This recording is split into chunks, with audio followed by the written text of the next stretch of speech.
All in Sports Network. We love sports. Pete Carroll in the Super Bowl would have been so proud of Stephanie White's decision-making on the final possession of the Wings game. You know what I'm talking about? I know what you're talking about. When all they had to do was run the ball with Marshawn Lynch from 2 yards away, and they decided to throw the ball and threw the game away. Yeah. All you got to do is get one bucket, win the game. Mm-hmm. After everything that they did. Yeah, I know. Yeah, I know. I'm Kevin. This is my wife, Alexis. We are happy to present All In Sports as part of the All In Sports and Rogue Media Sports Networks. You get it? Yep. Happy Mary. Okay. Mm-hmm. Okay.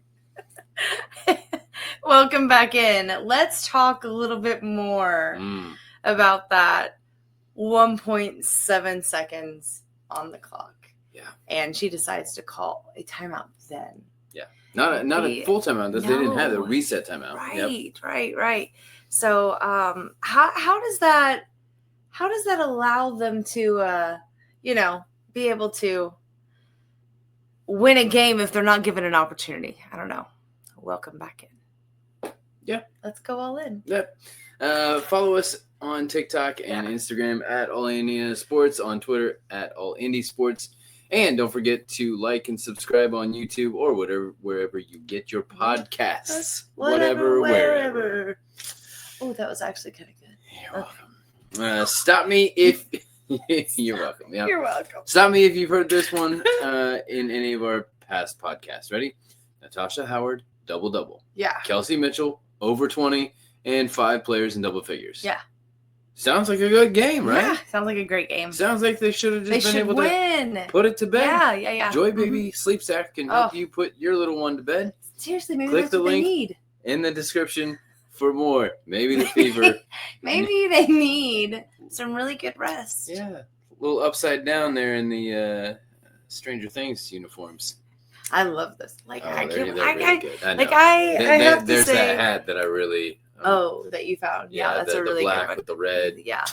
I think that they'll probably be like one of my most favorite uniforms that I have seen ever in all sports. Like, I really, really like the uniform. Yeah. And I think why I like it is because I think that it's almost like what maybe the Chicago Bulls-esque 90s females would have worn. Yeah, I got like you. I don't know. I just thought it was like with instead of like the red with the black, it's now the flip flop black, the red, and like the splatter paint, like I don't know. Fair, I like, just it's was great like because it's great. Stranger Things is set in Indiana, so it all works. Yeah. And I had a 90s Pippin. Of course you did. Black jersey. Yeah. So anyway, back in the day. So I think that's what it's a little bit of nostalgia for me. I love these jerseys. Yeah. So Kelsey Mitchell did lead the way with 24 points, 4 of 7 from 3, but only 2 assists. Only 2 assists. That's what she's been good at. But once again, she's got the points going. Here's the thing. Like I know that you would normally maybe get a bigger response out. But here's the thing, whenever you break that down as an athlete, every game needs you to do something. As a coach, when you come into it, you know that you're going to have to play your players differently than what you would normally play your players, depending on the film that you've seen and how they're playing and what you anticipate them to do on your end, because that they're going to do something. Yeah. So anyway, I think that was okay. That was okay that she didn't play that type of role, because I think she was well-rounded in other ways. So hang with me. I probably am going somewhere with this. Joi Baby Were we going the same way? Oh, just wait. Okay. Joi Baby had 11 points. You'll be surprised just like that. Okay. She had 11 points, including a perfect 3 from 3. Baby 4, was 3 amazing. From deep. Yeah. Amazing. There was a rotation that they played. Baby. Yeah. Boston. Yeah. And, all the talls. And Natasha. Yeah. Howard was at the same time. I know. And yeah. I was like, oh, yes. I liked that. I was like, that was a lot of fun to watch. Yeah. I loved watching that. Yeah. And I think it gave it's funny because you saw that Boston became a little bit more of a leader, right? Yeah. She facilitated, right? Yep. She tried. Yeah. She tried to get things going, right? Normally. And then you have Bibby, who is just like draining threes. Yep. Like, I'll come okay. in and And then you see Natasha, she kind of had a little bit of swag about her, a little bit the way she was playing and things. I was like, this is really fun to see their personalities kind of come out just a little bit. So, but who would have thought that we would have Bibby be able to just lay those threes out? I had no idea that she was that type of shooter. So that's a lot of fun to watch. And from the first game, it has continued to be the same or better. Yeah, no, I think she's really getting comfortable into a shot. Yeah. And the way that they facilitate the ball. The other players are trusting that. Yeah, yeah. And that's what I'm saying. Like the way that they facilitate the ball to her, they're a little bit more comfortable in that now. And she's able to, I think that like you can play off of those, those roles. It's almost better than getting a set shot, then she's doing really well. So Sophie Cunningham and Aaliyah Boston each had 14 points apiece, but only 4 assists. Between them together. Yeah. Yeah. I'm like going somewhere. I'm telling you. Okay. I'm ready. Keep going. All right. Keep going. All right. Tosh had another double with 12 points and 12 rebounds. Yeah. Just as many rebounds as points. Yeah. Not easy to do. No. Well, I mean, like we needed that. Whenever she came on, that was one of those things that I was like, if she can rebound, like. That's going to be huge because what do I say constantly? Rebound. I'm like, rebound. Why are they not there to rebound? Yeah. Sometimes I don't understand that logic. I know when, it's hard on offense because you want to get out and you don't want somebody to leak out. You don't want to get transition bucket. I get it. So, and I know that is a feel for play of the game. Like that is just an athlete's choice of play of the game. So that's hard. My fault would be, I would be like always crashing. Oh, I would like, it'd be bad. There'd be no reason for me to, I'd foul out. I would foul out. Yeah. I would. I'm way too aggressive. That was your position in soccer. Speaking of which, Open Goal can help you with your rebounding with their goal setup. Yeah. Click the link in the description for more. Let's do it. Lexi Hull. She got into foul trouble early and then kind of continued. I was frustrated. That was ref. I'm going to get there. We're going to get there. Okay. She had 0 points though. But ready? That's so crazy. Ready for this? She was such a presence. I know. Well, she still had the best plus minus score on the team. Of course. With plus 14. Wow. Impressive. With no points. So no points, but while she's on the court, they were 14 more than the Wings. That leadership and that energy is something that cannot be tamed. It's a testament incredible. To the intangibles she brings. Yeah, absolutely. I was thinking about that watching her. It doesn't show up on the score sheet, except for this stat. She's a plus rebounder minus. too. She is the one that crashes. Yes. Okay. The offensive fouls that she most 29 is with. I don't know. I'm sure. Is it more now? I think that's it. Yeah. Okay, that was 29. They said 29 on the season. Yep, she's created in the season. And taken offensive fouls. That's insane. Yeah. You've talked how about do you how do you even train for that? I mean, I think we've talked about that a little bit. The way that I know she you plays how lends but itself to that it motion. Is not floppy. She is it is flopping to a certain extent. And she knows that, but she does it. But the way that she plays on the regular, falling gracefully, it's falling with style. Ooh, careful. We don't want to get in trouble. Copyrights and such. All right. So what about the calls then? You did want to mention this. Yeah, I was really, really disappointed in the way that the refs called the game. I felt like this was really a game that was a deciding factor. The refs were a deciding factor in the outcome. And I hate when that happens. I really feel like they need to go back as a league of referees to go back and look at that game. I think that they would really go, oof, we should have tightened up here. We should have let go here. Why are we doing? Anyway, that was my 2 cents. I thought it was decided for them. And I really did think that they could have won the game. Yeah. If it was called differently. As I was digging through some of the stats today, I found it interesting that the main 2 defenders that were on Paige Becker's each had 4 fouls. They were the highest foul called. Well, and so I call her push off Paige. And but she does. But it's funny to me.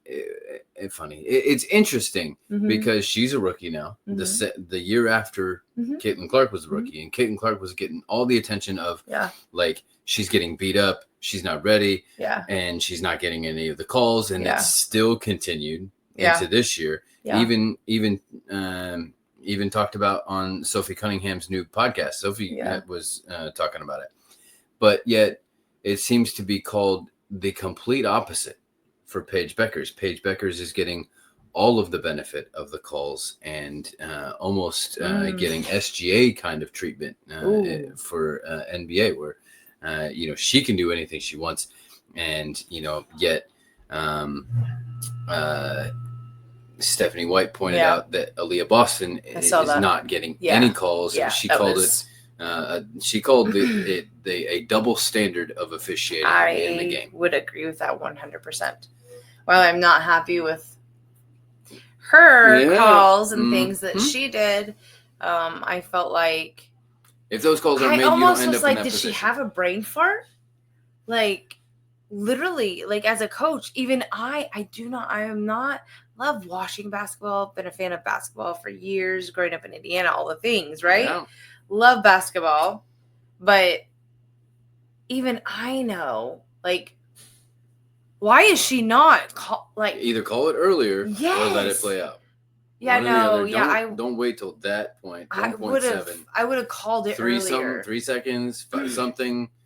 I would have called it earlier to give them at least and you don't have a chance. You don't even have a full timeout. It's not like you can huddle up and call a play. All you have is the reset. Right. So when all you have is a reset, it makes the most sense to call it in the backcourt, right, where you don't take time off advancing the ball. So to call it when the ball is already advanced, and then it seems hopeless. And you could see it on their faces, like they already were like, I don't even know what. And even when they tried, even when they got the rebound, I know it didn't seem like it was a good flow at that point. It seemed there was a lot of traffic. There was a nervousness in the game. Call it then, settle them down, shout out the play. Bring one player over, call play, whatever you got to do. Don't wait till then. No. It comes with training. Hounds is great for training puppies with their healthy treats. That's what we love to use with Country Mountain Dogs. Click the link in the description for more. But when I look at it, the difference in the game came down to this. And I have alluded to this throughout the episode. 15 assists to 17 turnovers for the Fever.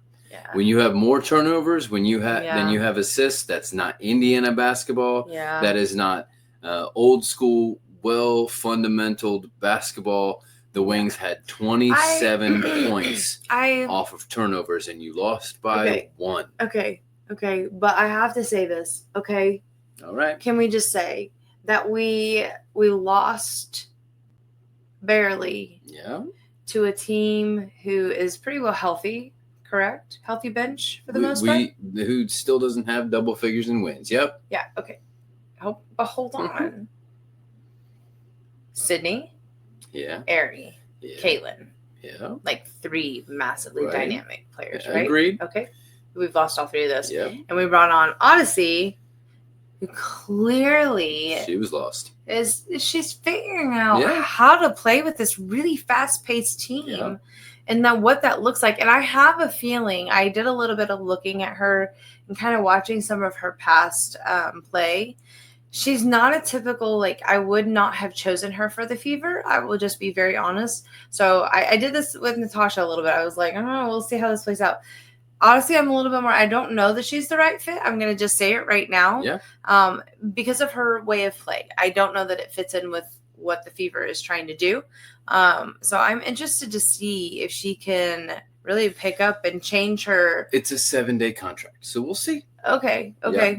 She Oh, started. I forgot that it was a 7-day She started contract. the Yep. same way that Ari did. Started the same way that Bibby did. Yeah.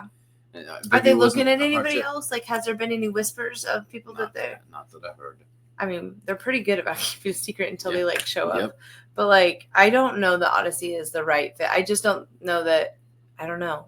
Yeah. Like, she's a great. Like, I loved watching her handle the ball. Like when she had it, like it was. Yeah, but it wasn't fast. It wasn't Well, visionary. but- it wasn't motion driven. Yeah. I don't know that was- she's a big leader. Yeah. Does that make sense? Yeah. Yeah, I think that I don't. Well, it's hard too, especially when you're with a new yeah. team. you know, Yeah, unless you really have it. Yeah, but how long has she been playing? This is her 11th year. Okay, so then she has veteran. I mean, like, Yeah.